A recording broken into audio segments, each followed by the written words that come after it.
So before you got this role, were you familiar with the story? Yes, I was. Back in 2009, I just remember sitting in my apartment and being on Facebook a lot, seeing the video posted up on my wall, and kind of watching it again and again and again. And every time I kind of felt more passionately about it, a little more upset, trying to find the reasoning behind it, trying to find why, and then just couldn't really, getting frustrated and feeling like helpless, kind of like I wanted to do something, I had all this energy but no outlet to really what could I change? Just 22-year-old kid just trying to, whatever, just trying to act.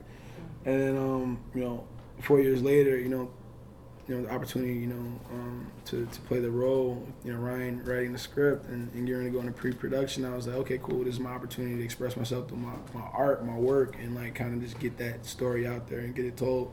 So, I just jumped at the opportunity, you know what I'm saying? I felt a certain sense of responsibility to play the role. And it's all good. Yeah, I was done. Oh, sorry. No, it's okay. How did you each prepare for your roles?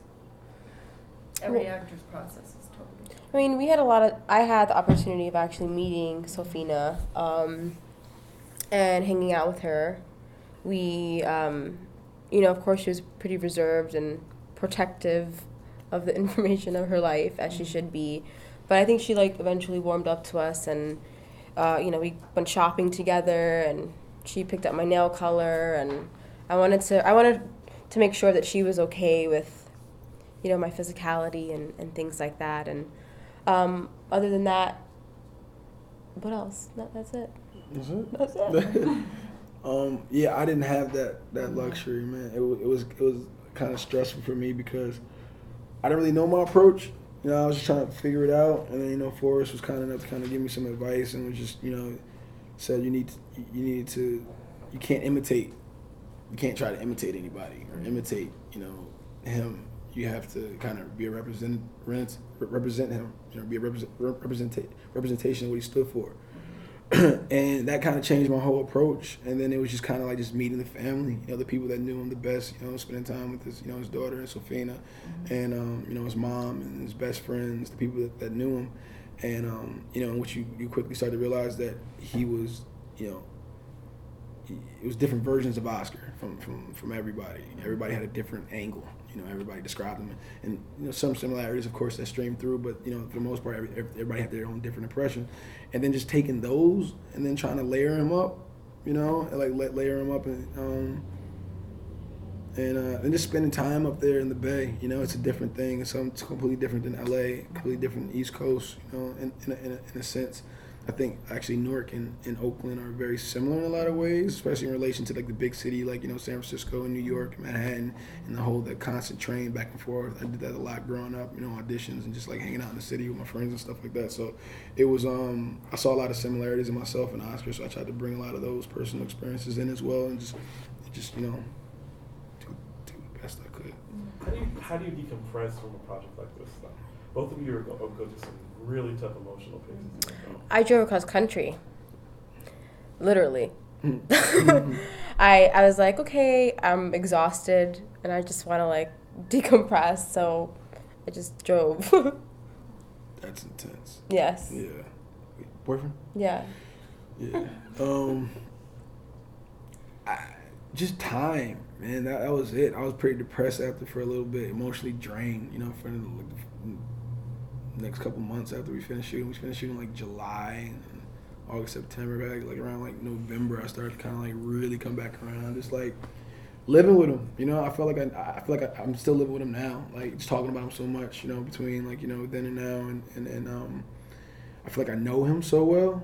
Sometimes speaking, on his behalf in certain situations, and kind of how you would think, and just always going through that process. And I've never been in it for that long, a period of time. Usually when you television show or do a guest star here and there, you find moments where you can kind of dive into characters, but to be a lead and really play a real person for a long period of time, it's a muscle that you gotta constantly flex and work out, and it was I'm still learning how to do that, and this was the kind of first time that I really was doing it for an extended period of time, and it does weigh on you afterwards. So I just kind of just stress, do things that I like to do, cook, hang out, with my friends, my family, stuff like that. Just kind of like, I don't know, be around some stuff that's familiar. Now, what was the emotion when you watched the finished product? Did you have to relive all those feelings again? I mean, I was annoyed when I watched it because I was up there all the time. I was watching the film. You were not annoyed. Oh my God! I wish that we can we cut to something else, please? Like I was like just seeing myself up there on the screen for so long was just like this is obnoxious. But to me personally, but then you after the film is done and over with, it's not for me anymore. There's nothing else I could do with it. You know what I'm saying? That movie's not for me. It's for everybody else. So I can't. My opinion of it now is just like I don't have one.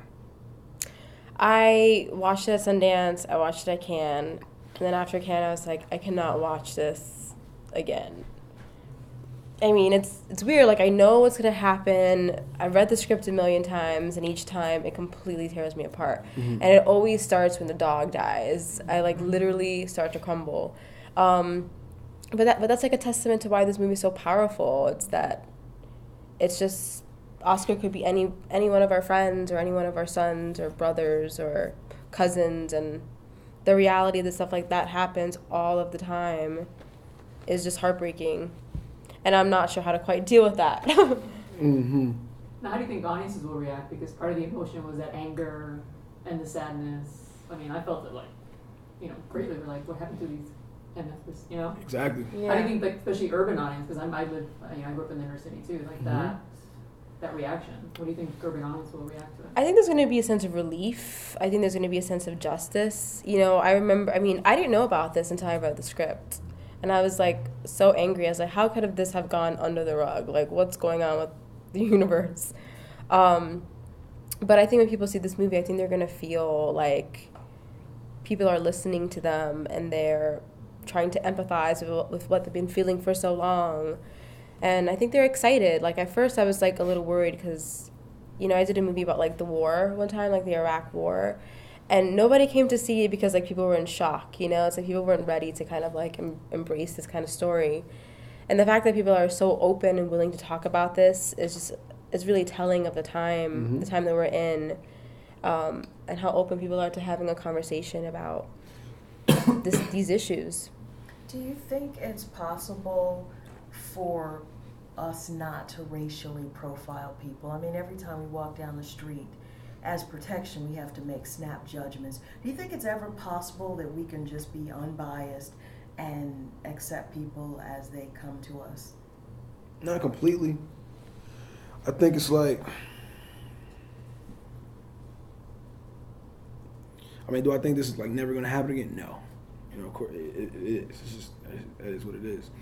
I think it's going to be a process of like the way we think. You said so we were forced to make snap judgments in life. You have to do that. But if you couldn't be so quick to completely judge somebody, if you take the time, it starts with the person. It starts with the individual. Right. If people could walk away from this film and feel upset and feel angry and feel sad and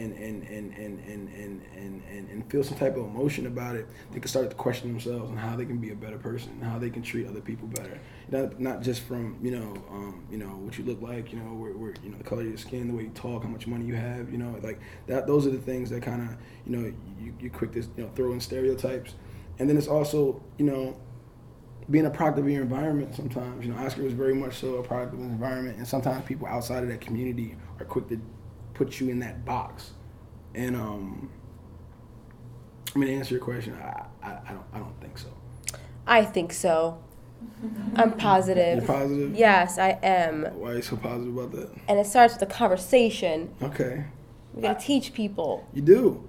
But this movie does that. It definitely does.